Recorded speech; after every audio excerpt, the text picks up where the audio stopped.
एक छोटा बच्चा था, उसे बादाम बहुत पसंद थे। उसके पिताजी ने 2 कटोरी हलवा बनाया और उसके सामने रखा। एक कटोरी में ऊपर 2 बादाम थे और दूसरी कटोरी में कोई बादाम नहीं दिख रहा था। छोटे बच्चे को क्योंकि बादाम बहुत पसंद थे तो उसने बादाम वाली कटोरी अपनी तरफ ली और उसे खाना शुरू किया।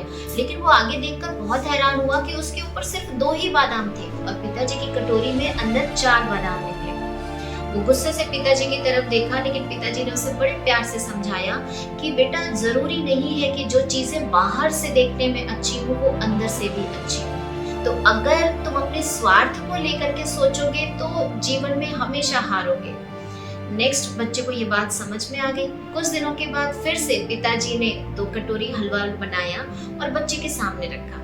इस बार बच्चे को वो पुरानी वाली बात याद थी, तो उसने वो वाली कटोरी अपनी तरफ ली, ये सोचकर कि अंदर बादाम निकलेंगे। फिर जब उसने खाना शुरू किया तो उसने देखा कि अंदर कोई बादाम नहीं है। फिर उसने पिताजी की तरफ गुस्से से देखा। फिर पिताजी ने प्यार से समझाया कि जरूरी नहीं है कि तुम्हारे पुराने बिलीफ, तुम्हारे पुराने अनुभव के आधार पर ही तुम आज के समय को समझो। अगर तुम ऐसा करते हो तो भी जिंदगी में तुम हारोगे। आगे बच्चे को ये बात समझ आई और कुछ दिन के बाद फिर से पिताजी ने 2 कटोरी हलवा बनाया और बच्चे के सामने सर्व किया। बच्चे ने बोला कि पिताजी, हर बार मैं चुनता था, इस बार आप चुनो।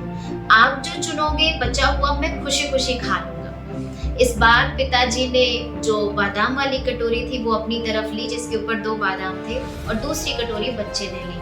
बच्चा जब हलवा खाने लगा तो वो देखकर इतना खुश हुआ, उसमें 8 बादाम निकले। तब पिताजी ने उसे फिर से बड़े प्यार से समझाया कि बेटा, जब हम दूसरों के बारे में पहले सोचते हैं, दूसरों को पहले सर्व करते हैं, तो ऑटोमेटिकली हमारा फायदा होता चला जाता है।